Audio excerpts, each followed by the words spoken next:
प्यारे बच्चों, नमस्कार। बहुत बहुत स्वागत और अभिनंदन है आपका आज इस हमारा परिवेश के क्लास में। तो जल्दी से आप अपनी कक्षा 3 की हमारा परिवेश की किताब निकालिए और इसमें खोलिए पेज नंबर 63 अर्थात 63। जैसा कि बच्चों आप देख रहे हैं कि पाठ संख्या यहाँ पर लिखी है 10 और पाठ का नाम लिखा है स्वच्छ रहें स्वस्थ रहें। आज बच्चों हम लोग इसी पाठ के ऊपर चर्चा करेंगे। स्वच्छ का मतलब होता है साफ सुथरे रहना और स्वस्थ का मतलब होता है बीमार ना होना। स्वच्छ और स्वस्थ ये शब्द कहीं ना कहीं एक दूसरे के पूरक हैं। आपने ध्यान दिया होगा कि जो लोग साफ़ सफाई का बहुत ख्याल रखते हैं, साफ़ सुथरे रहते हैं, वो बीमार नहीं पड़ते हैं और उन्हें डॉक्टर के यहाँ कभी भी नहीं जाना पड़ता है। आपके कक्षा 3 के हमारा परिवेश के इस पाठ में इन्हीं सब बातों पर चर्चा की गई है कि किस प्रकार हम साफ़ सफाई का ध्यान रखें। यहाँ पर साफ सफाई के अंतर्गत बात की गई है विशेष रूप से दो प्रकार की स्वच्छता के बारे में। पहली व्यक्तिगत स्वच्छता और दूसरी परिवेशीय स्वच्छता। मैं आपको बताना चाहूँगी कि व्यक्तिगत स्वच्छता से तात्पर्य होता है हमारे शरीर के विभिन्न अंगों की साफ सफाई, उनकी देखभाल की व्यक्तिगत स्वच्छता में आती है। और परिवेशीय स्वच्छता की अगर हम बात करें तो हमारा घर, हमारे आस पड़ोस का जो भी वातावरण है वो साफ है, स्वच्छ है। या विद्यालय हम जाते हैं वहाँ का वातावरण, विद्यालय के आसपास का वातावरण साफ है, स्वच्छ है। परिवेशीय स्वच्छता उसके अंतर्गत आती है। आज हम लोग बात करने जा रहे हैं व्यक्तिगत स्वच्छता के बारे में, जिसके अंतर्गत हम ये जानेंगे कि हमारे शरीर के जो विभिन्न अंग हैं उनकी हमें देखभाल कैसे करनी चाहिए ताकि उन्हें कहीं पे चोट ना लगे, हमारे शरीर का कोई अंग को किसी भी प्रकार का आघात ना पहुँचे। और साथ ही साथ हम ये देखेंगे कि हमें अपने शरीर के विभिन्न अंगों और पूरे शरीर की सफाई के लिए क्या क्या कार्य करने चाहिए, किन बातों का खास ख्याल हमें रखना चाहिए। तो आइए बात करते हैं व्यक्तिगत स्वच्छता के बारे में आपके इस पाठ में। पाठ का नाम है स्वच्छ रहें स्वस्थ रहें। बच्चों, जैसा कि आप ये चित्र देख रहे हैं, इस फोटो में देखिए ये दांत कितने बराबर से साफ सुथरे, चमकीले और सफेद सफेद दिख रहे हैं और देखिए कितने अच्छे लग रहे हैं। ध्यान दीजिएगा कि जब भी हम भोजन करते हैं तो भोजन करने के दौरान भोज्य पदार्थ हम काटते हैं, चबाकर खाते हैं। तो भोजन को काटने और चबाने के दौरान कभी कभी भोजन के छोटे छोटे कण, छोटे छोटे कुछ अंश ऐसे भी होते हैं जो हमारे दांतों के बीच में फंस जाते हैं और हम चाहते हैं कि हम उसे फौरन ही निकाल दें। कुछ लोगों को आपने देखा होगा कि बस कुछ उनके दांत में फंसा और उन्होंने नाखून से निकालना, उसको कुरेदना और खुरचना शुरू कर दिया। किसी को आपने देखा होगा कि वो छोटी सी कैंची की नोक से उसको निकालने की कोशिश कर रहे हैं। तो कुछ लोग छोटा कोई चाकू ले लेते हैं, उससे कुरेदते हैं कि बस किसी तरह से उनके दांतों में जो सामान फंसा हुआ है, जो भी भोजन का कोई छोटा सा भी अंश फंसा हुआ है, वो निकल जाए बाहर। जबकि बच्चों ये बहुत ही खतरनाक और गलत हरकत है, हमें ऐसा नहीं करना चाहिए। अगर हम किसी भी नुकीली वस्तु से अपने दांत को साफ करने की कोशिश करेंगे, दांतों के बीच में जो भोजन का अंश फंसा हुआ है उसे हम निकालने की कोशिश करेंगे, तो वो नुकीली वस्तु हमारे मसूड़ों को चोट पहुंचा सकती है। हमारा मसूड़ा उससे कट सकता है, खून निकल सकता है, परेशानी पैदा हो सकती है। तो ऐसी स्थिति में अगर आपको महसूस होता है कि भोजन का कोई अंश, कोई कण आपके दांतों के बीच में फंसा है, एक तरीका ये है कि कुछ भी खाने या पीने के बाद आप साफ पानी से 3-4 बार कुल्ला कर लीजिए, वो अंश निकल जाएगा। लेकिन अगर तब भी नहीं निकलता है तो ये देखिए एक छोटी सी चीज़ है, इसे ये बहुत ही सॉफ्ट मुलायम लकड़ी की बनी होती है, इसे कहते हैं टूथपिक। इस टूथपिक की मदद, और इसमें ये नोक होती है और बहुत सॉफ्ट, बहुत मुलायम ये होती है। इस टूथपिक की मदद से दांत में अगर कहीं पे भी कुछ फंसा है तो हम बहुत आहिस्ता से धीरे से करके, चाहे आगे और चाहे पीछे के दांतों में, हम उसको निकालने का काम कर सकते हैं, बजाय इसके कि कोई भी नुकीली चीज़ जो हमारे मसूड़ों को, हमारे मुंह को नुकसान पहुंचा सके, हम उससे निकालें। तो ध्यान रखिएगा, अगर भोजन का कभी भी कोई भी अंश आपके दांतों के बीच में फंस जाता है, आपको लगता है कि पीछे आपके मसूड़ों के पीछे कुछ चिपक गया है, तो आप 3-4 बार साफ पानी से अगर कुल्ला करेंगे तो वो चीज़ बहुत आराम से निकल जाएगी। और अगर नहीं निकलती है तो आप इस टूथपिक की मदद से, दांत से, जैसे मैंने बताया आपको, आप आराम से धीरे धीरे करके उसको निकालने का काम कर सकते हैं, और निकालने के बाद फिर आप कुल्ला कर सकते हैं। और भी बहुत ज़रूरी चीज़ है, अगर हम चाहते हैं कि हमारे दांत इसी तरह से चमकते रहें, इनकी चमक इसी तरह से बरकरार रहे, तो हमें चाहिए कि हम रोज़ सुबह जागने के बाद और रात में सोने से पहले ब्रश या दातून करके अपने दांतों को साफ रखें, ताकि भोजन का कोई भी कण हमारे दांतों में फंसा ना रहे। अक्सर आपने देखा होगा, छोटे बच्चों के लिए भी आपने सुना होगा कि भाई उसके दांत में बहुत दर्द है, डॉक्टर के यहाँ जाना है, डॉक्टर ने कहा है कीड़ा लग गया। ऐसा सिर्फ इस वजह से होता है क्योंकि कुछ लोग जो है वो ब्रश ठीक से नहीं करते हैं, या सिर्फ सुबह ब्रश करते हैं और शाम को ब्रश नहीं करते हैं। ब्रश करने के दौरान हमें इस चीज़ का भी ध्यान रखना चाहिए कि जब हम ब्रश कर रहे हों तो बहुत कायदे से दांतों में सामने की तरफ, अंदर की तरफ, दांतों के ऊपर नीचे, दाएं बाएं, हर तरफ बहुत कायदे से धीरे हाथों से लगातार जब हम ब्रश से उसको रगड़ेंगे तो भोजन का अगर कोई भी अंश हमारे दांतों के बीच में फंसा हुआ है तो वो निकल जाएगा। इसके साथ ही साथ जब भी कुछ खाएं या पिएं, सादे पानी से कुल्ला करें 3-4 बार। भोजन में जब भोजन का कोई भी अंश, कोई गंदगी आपके मुंह में या दांतों में नहीं रहेगी, तो आपके दांत साफ रहेंगे, स्वच्छ रहेंगे, और फिर तभी आप स्वस्थ रहेंगे। अब यहाँ पे देखिए, देख रहे हैं कि जीभ के चित्र बने हुए हैं। जीभ से हमें भोजन के स्वाद का पता चलता है। हम सब जानते हैं कि कोई भी भोज्य पदार्थ जब हम अपने मुंह में रखते हैं तो वो भोज्य पदार्थ मीठा है, नमकीन है, कड़वा है, खट्टा है, कैसा है, उसका स्वाद हमें बताती है हमारी जीभ। जी हाँ, जीभ की भी हमें उसी प्रकार से सफाई करनी चाहिए जैसे हम अपने दांतों की करते हैं रोज, प्रतिदिन। इसके अलावा जीभ हमें स्वाद बताने के साथ ही साथ भोजन को निगलने में हमारी मदद करती है। बोलने में, जैसे मैं बात कर रही हूँ, आप बोलते हैं, बात करते हैं, बोलने में भी हमारी जीभ हमारी सहायता करती है। तो जिस तरह से हम रोज़ प्रतिदिन अपने दांतों को साफ करते हैं ब्रश करके, उसी तरह से ब्रश करके नहीं, लेकिन आप ये एक उपकरण देख रहे हैं, इसे कहते हैं टंग क्लीनर, यानी जबान, जीभ साफ करने का उपकरण। इस उपकरण की मदद से धीरे धीरे, बहुत आहिस्ता से इससे जीभ को साफ किया जाता है, और जब आपकी जीभ साफ होगी तो बिल्कुल ऐसे ही चमाचम दिखेगी। इसमें भोजन का कोई भी अंश, या कभी कभी आपने देखा होगा कुछ लोगों की जीभ में कितने कलर, कितने रंग दिखाई देते हैं, वो नहीं होगा।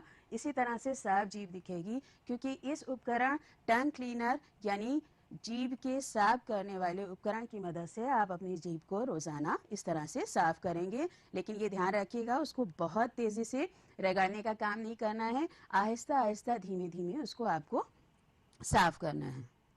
अब बच्चों, अगर हम बात करें आँखों के बारे में, जैसा कि आप इस चित्र में देख रहे हैं, तो आँखों से हम देखने का काम करते हैं।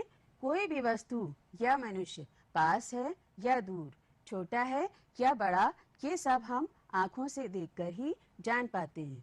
आँखों की सहायता से हम रंगों की पहचान कर पाते हैं, वस्तुओं में अंतर कर पाते हैं। जैसा कि आप इस वक्त मुझे स्क्रीन पे देख रहे हैं, आप देख रहे हैं कि मैंने किस रंग के कपड़े पहने हुए हैं, स्क्रीन पे क्या लिखा है, चित्र क्या बना है, जो लिखा है वो क्या है, किस रंग की स्याही से लिखा है, ये सब आप कैसे जान पा रहे हैं? जब आप सामने स्क्रीन की तरफ अपनी आंखों से देख रहे हैं।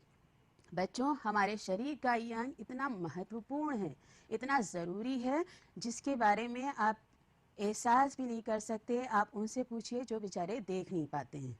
हम अपनी आँखों की मदद से, कोई पास है या हमसे दूर है, छोटा है, बड़ा है, रंगों की पहचान तो ही हैं, साथ ही अपने हमारे आसपास जो भी घटनाएं घटित हो रही हैं उनको भी हम देखकर समझ पाते हैं।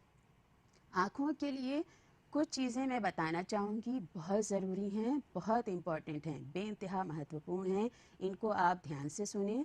पहली बात तो ये कि कभी-कभी अक्सर ये होता है कि आँखों में कोई चीज़ हमारे चुभन और गड़न महसूस होती है। शायद जो हमारी पलकें होती हैं, उनका कोई एक बाल अगर आँख में चला गया या धूल-मिट्टी का कोई कण भी आँख में चला गया, तो उससे क्या होता है कि हमें एकदम से अचानक बेचैनी महसूस होती है और हम परेशान हो जाते हैं, हमें समझ में नहीं आता है कि हम क्या करें। और अक्सर लोग क्या करते हैं बेसाख्ता कि वो आँखों को मलना और रगड़ना शुरू कर देते हैं। ये चीज़ सही नहीं है, हमें इस तरह से लगातार आँखों को मलना या रगड़ना नहीं चाहिए, इससे हमारी आँखों को नुकसान पहुँच सकता है। अगर जब आप इस तरह से इसको मलने या रगड़ने का काम करेंगे तो ये आँखों को नुकसान पहुँच सकता है। इससे बचने के लिए हमें क्या करना है, साफ हाथों से साफ ठंडा पानी लें और आँख को उसके अंदर करके बार बार खोलने बंद करने का काम करें। बार बार जब आप खोलने बंद करने का काम करेंगे और साफ पानी से करते रहेंगे तो जो भी कोई धूल मिट्टी का कण या कोई आपकी आँख की पलक का बाल अगर आँख के अंदर है तो वो पानी से निकल जाएगा बाहर और आपको कोई परेशानी नहीं होगी और आप फिर बहुत आराम और सुकून महसूस करेंगे। तो ध्यान रखिएगा, जब भी अगर कुछ आपको आँखों में गड़न या चुभन हो, आपको लगे आपकी आँख में कुछ चला गया है, तो आपको आँखों को तेज़ी से मलना या रगड़ना नहीं है। साफ ठंडे पानी को लीजिए और उसमें आँख डालकर बार बार खोलने और बंद करने का काम करिए, आपकी आँख से वो गंदगी निकल जाएगी।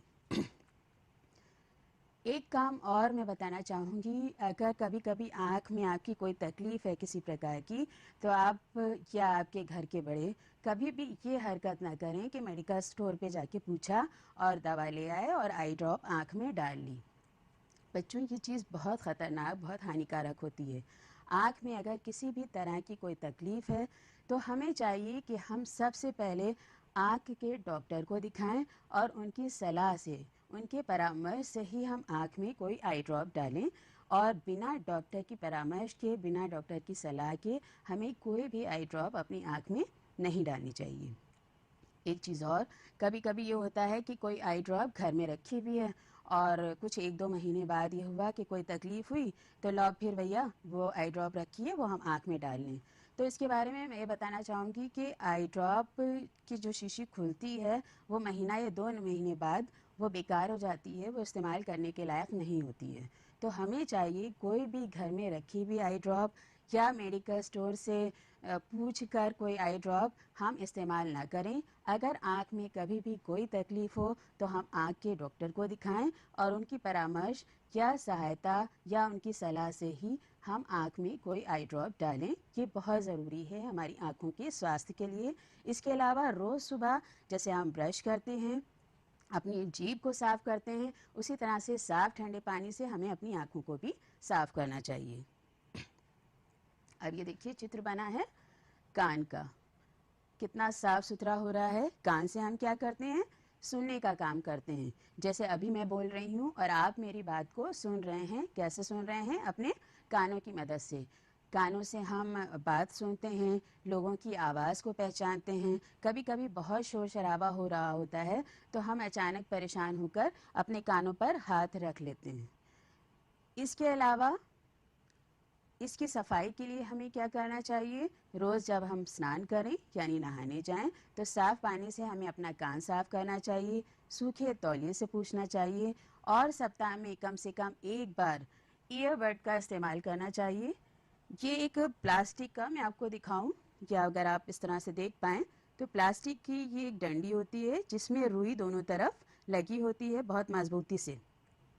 हमें चाहिए कि अगर हमें अपना कान साफ करना है तो हम इस ईयरबड से अपना कान बहुत धीमे धीमे और आहिस्ता से साफ करें, न कि कोई भी नुकीली चीज़ अपनी कान में डालें। तो ध्यान रखिएगा, हमेशा स्नान करते वक्त साफ पानी से आप अपना कान धोइए, सूखे तौलिए से पोंछिए और सप्ताह में एक बार इस ईयरबड का इस्तेमाल करके अपने कानों को साफ करिए।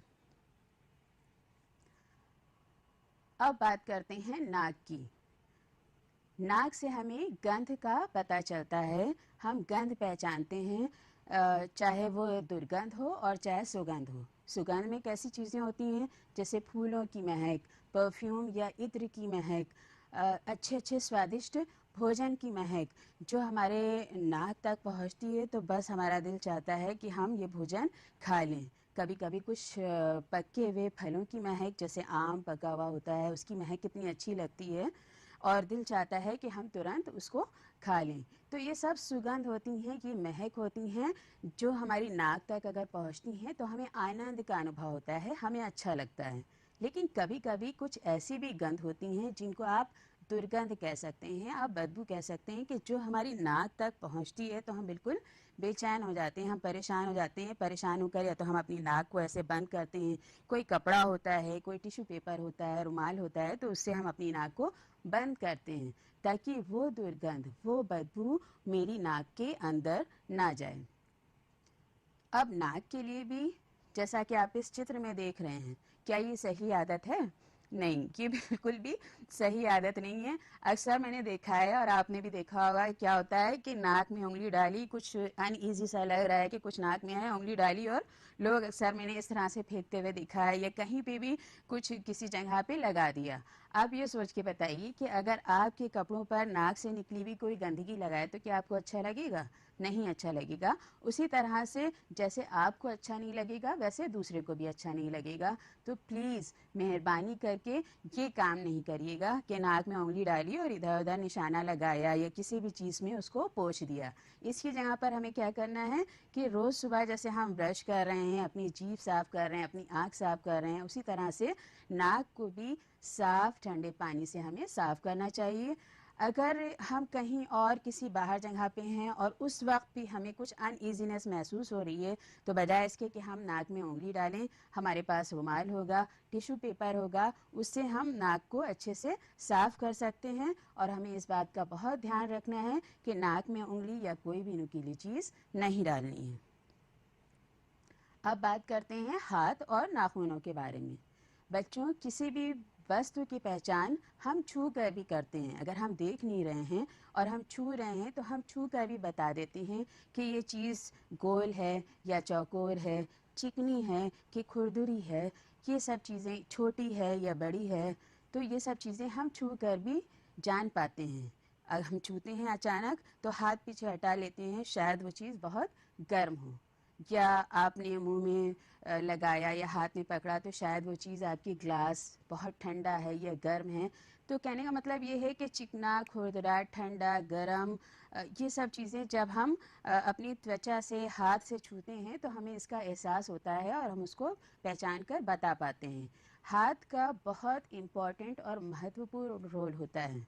आप देखिए कि मैं बात करते हुए ही हाथ चला रही हूँ लगातार, और आप अगर मैं कुछ बताऊंगी आप लिखेंगे तो आप अपने हाथों का इस्तेमाल लिखने में करेंगे। आपने अपने बैग से अपनी बुक्स, कॉपीज़ निकाली होंगी, पेन निकाला होगा, अब आप हाथ से ही लिखने का काम करेंगे। आपके घर के बड़े जो सामान उठाना है, रखना है यहाँ से वहाँ, वो क्या करते हैं? हाथ का ही इस्तेमाल करके चीज़ों को उठाने और रखने का काम करते हैं।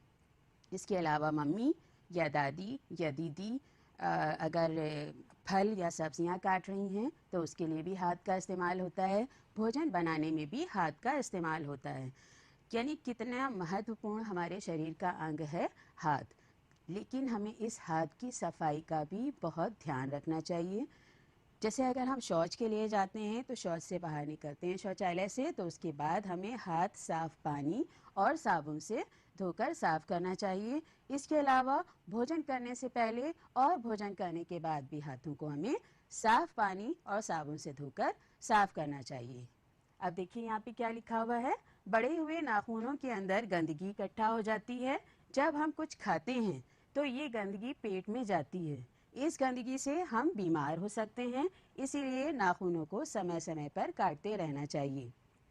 भले ही आप शौच से निकलने के बाद साफ पानी और साबुन से हाथ धो रहे हैं, भोजन करने से पहले भी आप साफ पानी और साबुन से हाथ धो रहे हैं, लेकिन कभी कभी ऐसा भी होता है बच्चों कि नाखून अगर बढ़े हैं तो उसमें कुछ ना कुछ गंदगी का अंश रह जाता है। और अगर आपने बहुत ठीक से कायदे से हाथ नहीं धोया है और आप भोजन करने बैठ गए हैं तो भोजन करने के दौरान हमारे नाखून के अंदर गंदगी का फंसा हुआ वो अंश भोजन के साथ हमारे पेट में जा सकता है, जिससे हम बीमार भी पड़ सकते हैं। तो हमारे लिए ये बहुत ज़रूरी है कि हम अपने हाथों को साफ़ सुथरा रखें। नाखूनों को भी सप्ताह में एक बार अवश्य काटें और नाखून काटने के लिए ध्यान दीजिएगा कि आपको नेल कटर का इस्तेमाल करना है। ये एक छोटा सा उपकरण है, नेल कटर इसे कहते हैं। इससे अगर आप नाखून काटेंगे तो आपकी उंगलियों की जो त्वचा होगी वो भी नहीं कटेगी और बहुत कायदे से बराबर से आपका नाखून कट जाएगा। तो याद रखिएगा, हमेशा नाखून आपको नेल कटर से ही काटना है। अब बात करते हैं शरीर और बालों की सफाई के बारे में। बच्चों, ये तो थे विभिन्न हमारे शरीर के अंग जिनकी हमें किस तरह से देखभाल करनी है और उनकी सफाई कैसे करनी है, इसके बारे में बात की। अब ब्रश करने के बाद, शौचालय जाने के बाद रोज़ सुबह हमें नहाना भी चाहिए। ये नहीं करना चाहिए कि आज नहाए हैं तो कल नहीं नहाएंगे। हमें अपने शरीर की सफाई के लिए प्रतिदिन स्नान करना चाहिए। नहाते समय हम अपने हाथ, पैर, कान और नाक के साथ साथ पूरे शरीर की सफाई करते हैं। नहाने से हमारा शरीर स्वच्छ रहता है, साफ रहता है। हमारे शरीर में स्फूर्ति रहती है, ऊर्जा रहती है और हम उदासीपन और काहिली महसूस नहीं करते हैं। तो ये बहुत ज़रूरी है कि हमें रोज़ स्नान करना चाहिए। कम से कम सप्ताह में 2 बार बाल भी धोने चाहिए। इसके अलावा बालों को रोज़ कंघा करके, सुलझा के, साफ और व्यवस्थित रखना चाहिए, क्योंकि अगर बाल व्यवस्थित रखते हैं तो आपका जो लुक होता है वो भी देखने में अच्छा लगता है। तो ये बात याद रखिएगा कि हमें रोज़ स्नान करना है। स्नान करते वक्त अपने शरीर के सभी अंगों को साबुन लगा के ठीक से धोकर, मलकर, साफ करके साफ पानी से धोना है। बालों को सप्ताह में 2 बार धोना है। अब हाथ धोने का सही तरीका इसमें देखिए कि पहले आप हाथ में पानी से भिगोएंगे, साबुन लगाएंगे, फिर इस तरह से आप हाथों को मलेंगे, अंगूठा मलेंगे और नाखून इस तरह से, ताकि नाखूनों की गंदगी निकल जाए। कलाई को साफ करेंगे और फिर साफ पानी से आप हाथ धोकर सूखे कपड़े या तौलिए से उसको पोंछने का काम करेंगे।